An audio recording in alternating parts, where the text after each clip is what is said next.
Welcome to the Real News Network. I'm Jessica Devereaux in Baltimore. On Tuesday, Turkey called an emergency session of NATO, saying that it will be joining the fight against the Islamic State, and it will be working with the U.S. to create an ISIS-free safe zone between the border of Syria and Turkey. But in this fight against terrorism, the Turks have included the pro-Kurdish independence group, the PKK, which has been one of the most instrumental and effective groups in fighting ISIS.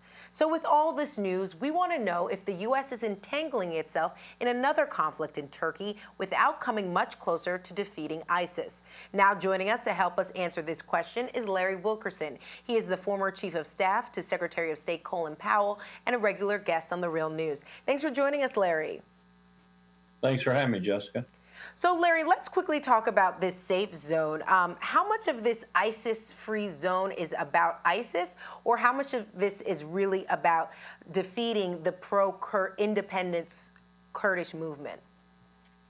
I don't think you'll ever find Erdogan and Ankara in general giving up on that goal, but it's important what you said, PKK. That does not have to mean the entire Kurdish nation, as it were. It just means those elements that are terrorist within its midst or that the Turks consider to be terrorist.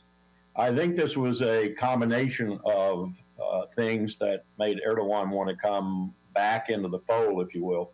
He's not been too good a NATO member, and that was beginning to haunt Turkey a bit, I think, on the foreign policy, security policy scene. And he's been more or less limited in the recent elections by his significant loss in parliamentary majority. So he had to reconsider things. And I think on the foreign policy scene, as I said, he had to become a more responsible NATO member. And I think from Ankara's point of view, Erdogan's point of view, he thinks he's gotten both things he needs to do. He's asserting his NATO membership in good fashion, if you will, by going after ISIS. And at the same time, he's not foreclosing the option of going after the PKK.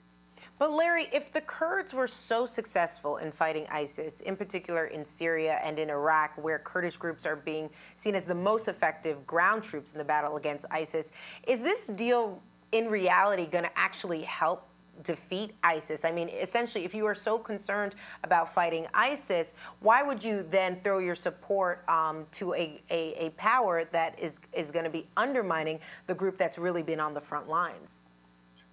I think if Turkey's serious, there are two answers to your question. One is the one I just gave. This is a political solution for Erdogan, and we aren't going to see a bit of change on the ground. Not really. Or two, he's serious about ISIS and being a responsible NATO member.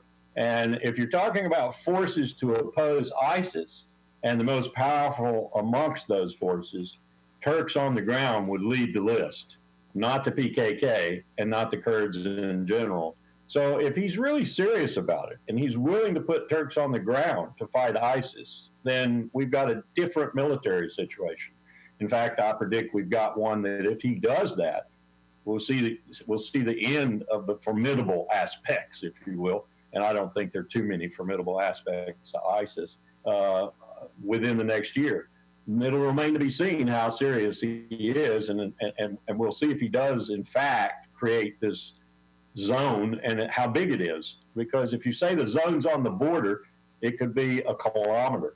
It could be 2 kilometers, which is really not much. If it's on the border and it's 30 kilometers or 40 kilometers or even 50 kilometers, that's serious territory. And that's going to require some land forces. We should also mention that the U.S. has now access to Turkey's bases. Larry, do you think that this deal with Turkey, between Turkey and the United States, is really making it clear that toppling Assad is a higher priority than defeating ISIS? And if so, is this misguided? Well, there you've got another issue, and you've struck upon an issue that demonstrates the incredible complexity of this civil war in Syria. Assad was not Mubarak, as I've said many times. He was going nowhere. He has the wealthy on his side. He has the majority of the military on his side, the majority of the business community on his side, of course, the Alawites on his side, who will be eradicated probably if he collapses, or at least they think so. So this is a very complex situation. Assad is powerful, And the only way you're going to bring him down is if you do have some really other powerful entities going after him. And I'm sorry, but Saudi Arabia and people like that are simply not enough. Ankara could be enough. So you've struck another dimension of this conflict that heightens its complexity. What is Erdogan's ultimate purpose? He hates Assad. He'd love to bring him down. Is that why he's doing this? And is it misguided, essentially, though, too, Larry? Are we sort of putting a lot of emphasis now on toppling Assad, as opposed to even saying, let's start to think about negotiations with Assad? I mean, are we now just going all in and saying it's all about overthrowing Assad with this move? That's a tremendous question. I think you may be right. If you are right, I think it's a strategic disaster, because I think the only way you're going to end the civil war in a fashion that accommodates multiple interests, which is an absolute necessity, is by accepting some sort of political solution that keeps Assad around for a while. I don't see any other solution that is all encompassing like that. The other aspect is, if you take Assad out, if you take him out dramatically, as we did Saddam Hussein, be careful what you wish for. You may get it. What replaces Assad may be 10 times worse than Assad.